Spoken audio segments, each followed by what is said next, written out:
Hello everyone, welcome to our channel Education Hotspot and here in this video हम continue कर रहे हैं अपनी 70th बीपीएससी के सोशियोलॉजी ऑप्शनल की इस सीरीज को। सोशियोलॉजी ऑप्शनल हम लोग यहाँ पे कवर कर रहे हैं and as we all know कि अब जो ऑप्शनल है वो आपका एमसीक्यू फॉर्मेट में एग्जाम में आता है।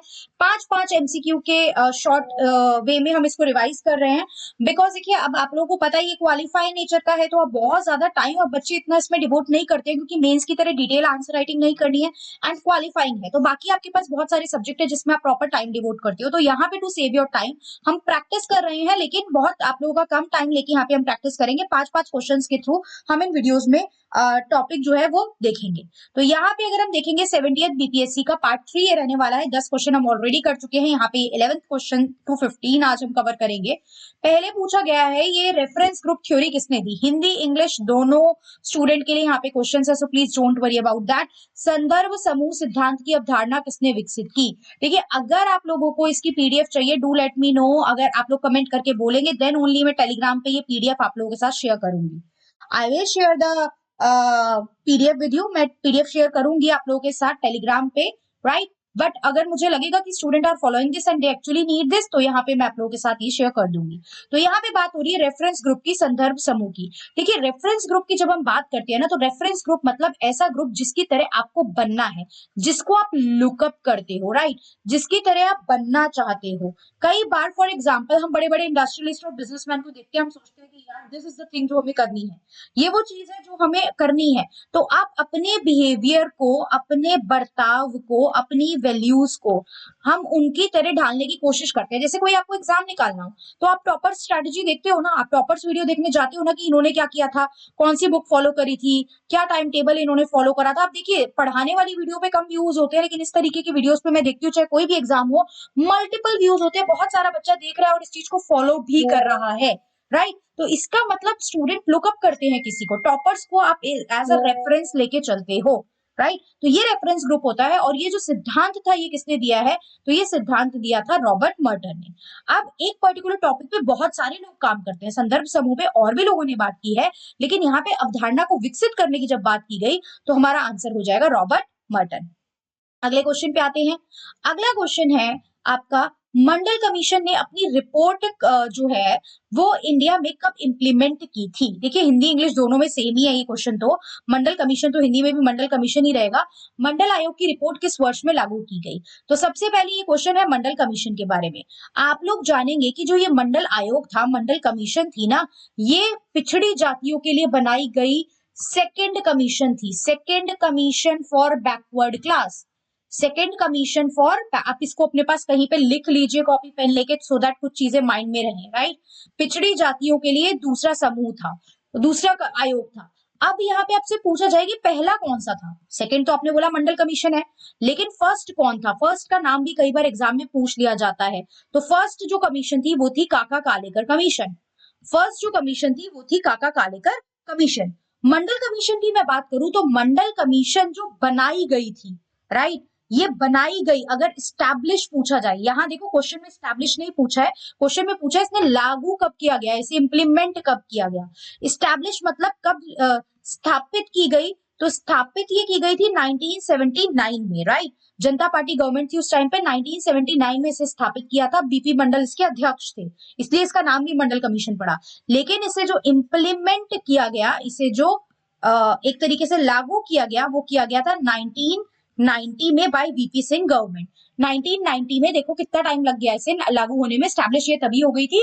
इसकी प्रोविजन जो एक मेजर पार्ट था प्रोविजन का था वो था 27% रिजर्वेशन फॉर ओबीसी, अन्य पिछड़ी जातियों के लिए 27% रिजर्वेशन की मांग कर रही थी। अगर पूछा जाए कि कौन सी कमीशन थी जो अन्य जातियों के लिए रिजर्वेशन की मांग कर रही थी 27%, तो वो थी आपकी मंडल कमीशन। तो यहाँ पे अगर हम ईयर देखेंगे 1990 1991 के अप्रॉक्स आया था, तो यहाँ पे हमारा जो है ये 1991 ईयर हो जाएगा इंप्लीमेंटेशन का। Clear, 1991 will be the year. अगला क्वेश्चन देखते हैं, किस सोशियोलॉजिस्ट ने ये आइडियल टाइप का कंसेप्ट दिया। हिंदी में नीचे क्वेश्चन लिखा है, यहाँ पे है आदर्श प्रारूप। क्या है इसका मतलब, आदर्श प्रारूप। देखिए जब हम छोटे थे ना, लाइक आप सबको भी याद, आप कनेक्ट कर पाओगे, आपको याद कराया गया होगा essay on ideal student, right. एक आइडियल आदर्श विद्यार्थी कौन होता है, आदर्श विद्यार्थी की क्वालिटी याद कराई गई होंगी, जिसकी नींद ऐसी हो, ये सब चीजें हो, तो ये सब चीजें आपको तब याद कराई गई होंगी। एक आदर्श विद्यार्थी क्या होता है, आपने कुछ क्वालिटी सेट कर दी और फिर बाकी लोगों की क्वालिटी को हम उससे मापेंगे, माप करेंगे, मेजर करेंगे कि देखिए आदर्श में ये चीजें होती है, आपको ये इंप्लीमेंट करनी है और आप इस जगह कम हो। तो जब भी हम किसी चीज के आइडियल टाइप या आदर्श प्रारूप की बात करते हैं, तो आइडियल टाइप जो होती है ना, ये मेजरिंग रॉड होती है, मेजरिंग रॉड होती है। ये एक मापने के लिए आप इनको यूज करते हो, और ये हाइपोथेटिकल सिचुएशन भी होती है। हर बार ये वास्तविक में ऐसी चीजें होंगी जरूरी नहीं है, हम एक काल्पनिक रूप में चीजों को सेट करते हैं कि ऐसा ऐसा होना चाहिए किसी भी पर्टिकुलर चीज में। जैसे कि यहाँ पे बात की जाती है, अगर मैं देखूं ब्यूरोक्रेसी की बात होती है, ब्यूरोक्रेसी की बात होती है, जिस पर्सन ने सोशियोलॉजी में ब्यूरोक्रेसी का कंसेप्ट दिया, उन्होंने ही आइडियल टाइप का कंसेप्ट दिया है। तो यहाँ पे जब हम नियंत्रण की बात करते हैं, चीजों को लेके, चीजों के गवर्नेंस की बात करते हैं, तो हम कुछ चीजें बोलते हैं ना कि ट्रांसपेरेंसी, पारदर्शिता होनी चाहिए, फेयरनेस होनी चाहिए, ये सब बात हम करते हैं। तो ये एक आइडियल चीजें आप सेट कर रहे हो कि ये चीजें होनी ही होनी चाहिए। तो वो आइडियल टाइप होते हैं, आदर्श प्रारूप होते हैं। और ये जो अवधारणा है, ये सोशियोलॉजी में किसने डेवलप की है, ये दी है मैक्स वेबर ने। किसने दी है ये अवधारणा, मैक्स वेबर ने दी है। क्लियर। अगले क्वेश्चन पे आते हैं, जस्ट मैक्स वेबर ने दी है, ये चीज ध्यान रखनी है। क्वेश्चन नंबर 4 देखते हैं। 5 ही क्वेश्चन हम एक वीडियो में करेंगे। आई एम ट्राइंग कि मैं 5-5 करके जितने मैक्सिमम क्वेश्चन करा सकूं, एंड रेस्ट तो टोटली आप लोगों पे डिपेंड करता है कि आपको कितना समझ में आ रहा है और कितने स्टूडेंट यहाँ पे जुड़ पा रहे हैं। देखिए, किताब का नाम है अगेन हिंदी इंग्लिश में, श्रम का विभाजन, division of labour in society. किताब किसने लिखी है, 4 नाम दिए हैं। डिवीजन ऑफ लेबर की बात करें तो ये जो थिंकर है ना, ये 2 टाइप की बात करते हैं, organic and mechanical solidarity, organic and mechanical solidarity. देखिए, ये कंसेप्ट भी यही इंसान देता है जिसने ये किताब लिखी है। यहाँ पे ये बात करते हैं जैविक एंड सादृश्य। ये कहते हैं कि ये जो समाज थे ना मैकेनिकल वाले, ये पुराने समाज थे और ये आजकल के समाज हैं। जो पुराने समाज थे ना, वो आपको पता है उसमें उतनी टेक्नोलॉजी तो थी नहीं, उतने ज्यादा आधुनिक तो थे नहीं वो, राइट। वहां पे आप लोग जो थे, वहां पे टेक्नोलॉजी उतनी ज्यादा नहीं थी, तकनीक जो थी वो उतनी ज्यादा स्ट्रांग नहीं थी। लेकिन आज की डेट में तकनीक है। पहले जनरली सब लोग सब काम करते थे, लेकिन आज की डेट में काम का स्पेशलाइजेशन हो गया है कि जो पर्सन जिस काम में अच्छा है, मतलब एक तरीके से विशिष्टीकरण हो गया कि जो पर्सन जिस काम में अच्छा है वो पर्सन वही काम करेगा, और एक पर्सन एक काम में स्पेशलाइजेशन लेता है। क्योंकि ऐसा हो गया है, हर पर्सन अलग अलग काम में स्पेशलाइजेशन ले रहा है, इसीलिए आजकल के समाज में डिवीजन ऑफ लेबर, श्रम का विभाजन ज्यादा देखने को मिलता है, क्योंकि हर पर्सन अपने अपने काम में परफेक्ट है तो वो वही काम करेगा। तो आज के समाज में यानी ऑर्गेनिक सॉलिडारिटी में, सादृश्य वाले कंसेप्ट में, नए समाजों में हमें डिवीजन ऑफ लेबर, श्रम का विभाजन ज्यादा देखने को मिलता है। तो डिवीजन ऑफ लेबर किताब किसकी है, कंसेप्ट किसका है, श्रम का विभाजन, ऑर्गेनिक मैकेनिकल सॉलिडारिटी किसका कंसेप्ट है, सबका आंसर सेम है, एंड आंसर है एमाइल दर्की। क्लियर। आंसर क्या है हमारे पास, division of labour in society, book Hindi में भी आप देख सकते हैं, सेम है यहाँ पे एमाइल दर्की। क्लियर। आगे देखते हैं लास्ट क्वेश्चन आज की क्लास का। कौन से सोशियोलॉजिस्ट जो हैं वो ड्रामेटर्जी की बात करते हैं, ये कि जो आप समाज में इंटरेक्ट करते हो, हिंदी में मैं क्वेश्चन पढ़ देती हूँ आप लोगों के लिए, कि कौन सा समाजशास्त्री जो है वो सामाजिक संपर्क में नाटकीयता की अवधारणा से जुड़ा हुआ है।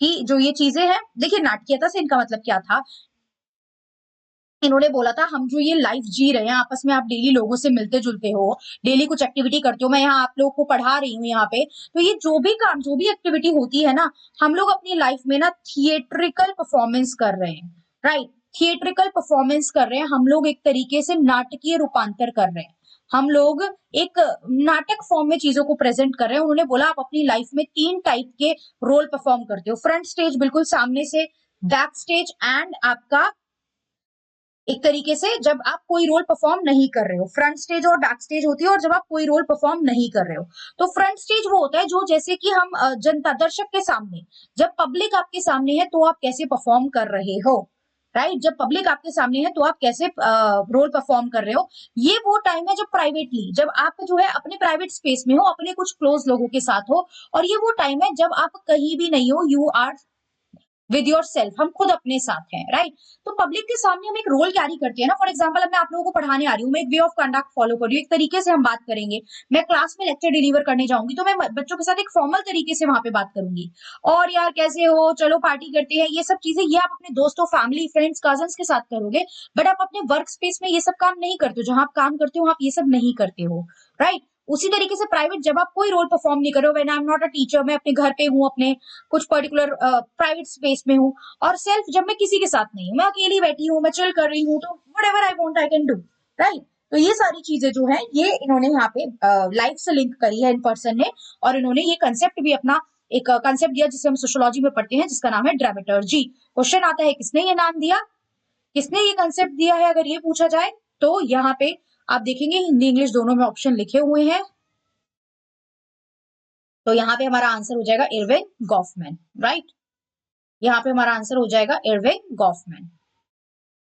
ये इनका सिद्धांत है। सीधा सीधा पूछेगा, लेकिन मैं थोड़ा सा आप लोगों को समझा रही हूँ ताकि अगर किसी ने कंसेप्ट नहीं समझे हुए हैं तो थोड़ा सा बैकग्राउंड आप लोगों का कवर हो जाए।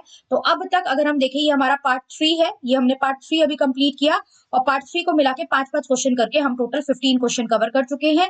अगर आपको ये समझ में आ रहा है and if you want me to continue this series, then do let me know in the comment box. Video पसंद आ रही है तो वीडियो को एक्चुअली में लाइक भी कर दे। बहुत ज्यादा मैं ये चीज नहीं बोलती हूँ, but do like the video, वरना बिना बोले आप लोग करते भी नहीं है, आप भूल जाती हैं जनरली। एंड आपके और भी फ्रेंड्स जो इस एग्जाम को देने वाले हैं उनके साथ इस वीडियो को शेयर कीजिए, सो दैट ज्यादा से ज्यादा स्टूडेंट जुड़े और हम इस सीरीज को एक सक्सेसफुल, एक पूरी कंप्लीट सीरीज में कन्वर्ट कर सके, और आपके एग्जाम तक हम मल्टीपल एमसीक्यू यहाँ पे कवर करें। ओके, बाकी कोई भी डाउट है तो आप कमेंट कर सकते हैं, कोई कंफ्यूजन, कोई भी doubt with regard to exam and the preparation, then आप कमेंट करेंगे, आई विल ट्राई मैं उसको नेक्स्ट वीडियो में क्लियर करूं। So that's all for this video. Thank you everyone. See you in the next video.